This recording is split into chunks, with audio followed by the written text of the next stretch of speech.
আমার নাম রনি। অনেক ছোটবেলায় মা বাবা মারা যায়। তারপর থেকেই বড় হয়েছি মামার বাড়িতে। মামা আমার বিশাল বড় লোক, কিন্তু তারপরেও 3 বেলা খাবার জন্য আমারে কাজের লোকের মতো কাজ করতে হয়। শুধু কাজ না, ফ্রিতে গালি, অবহেলা, অপমান এসবও পাওয়া যায়। আমার একটা মামাতো বোন আছে, মাইশা। সে আমার সাথে একই ভার্সিটিতে পড়াশোনা করে। দেখতে মাশাআল্লাহ অনেক সুন্দর, কিন্তু আমি যেন তার 2 চোখের বিষ। আমারে অপমান না কইরা তার পেটের ভাত হজম হয় না। এই পরিবারে 4 জন আছে, মামা, মামি, মামাতো বোন আর একটা মামাতো ভাই।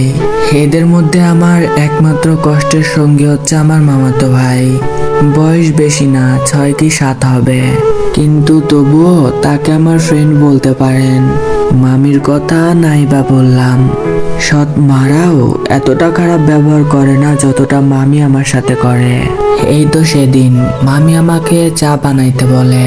আমি চা বানাই নিয়ে আইসা মামির কাছে যাই। দেখি মাইশাও বসে আছে। আমারে দেখা মামি বলে 1 কাপ চা আগে মাইশারে দে, ওর নাকি অনেক মাথা ব্যথা করতেছে। আমি মামির কথা মতো চা প্রথমে মাইশারে দিই।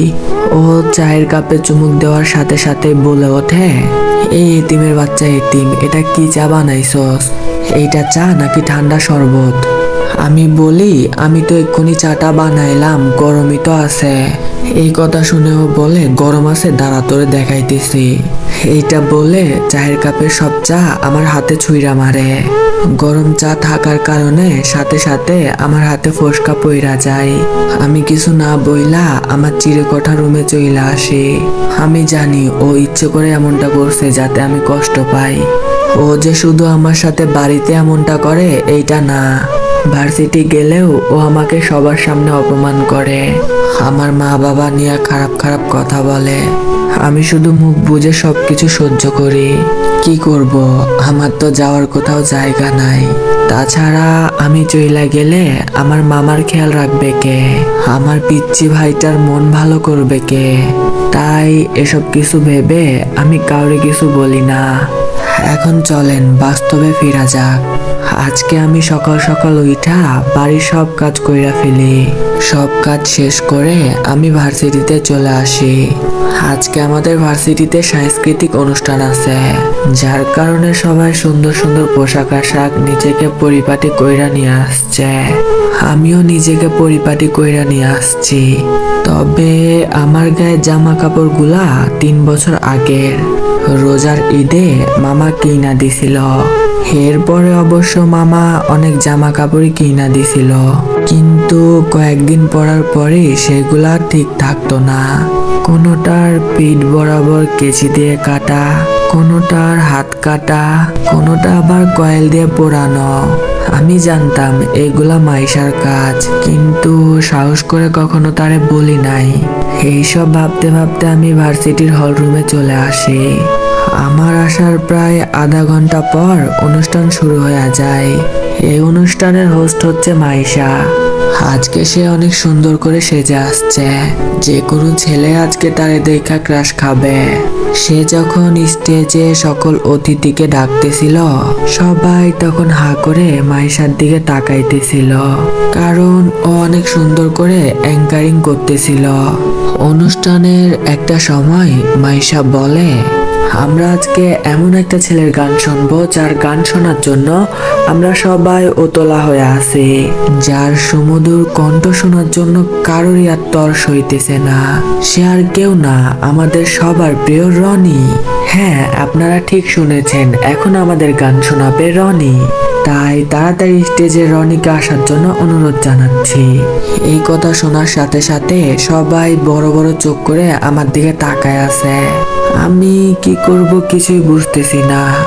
মাইশা আমার সাথে এমনটা কেন করলো? ও খুব ভালো করে জানে আমি গান গাইতে পারি না। আমি স্টেজে যাইতেছি না দেখা আমার একটা স্যার বলে, কি হলো রনি, তাড়াতাড়ি আসো। আমি স্যারের কথা শুনে আস্তে আস্তে স্টেজে উঠি। আমি স্টেজে ওঠার সাথে সাথে সবাই হাসাহাসি শুরু কইরা দেয়। আমি মাইকটা নিয়ে আমার মতো করে একটা গান গাওয়া শুরু করি। সাথে সাথে পুরো হল রুমে হাসি রোল ওঠে। সবাই বাজে বাজে কথা বলা শুরু করে। আমি স্টেজ থেকে নেমে দৌড়ে ক্যাম্পাসের বাইরে চলে আসি। এক মুহূর্তে কোথাও না দাঁড়িয়ে আমি আমার রুমে এসে দরজা বন্ধ কইরা কান্না করা শুরু করি। মাইশা আমারে এমন ভাবে অপমান না করলেও তো পারত। আমি তো কখনো কোনোদিনও তার কোনো ক্ষতি করি নাই, সব সময় তার ভালো চাইছি। তাহলে সে কেন আমার সাথে এমনটা করে?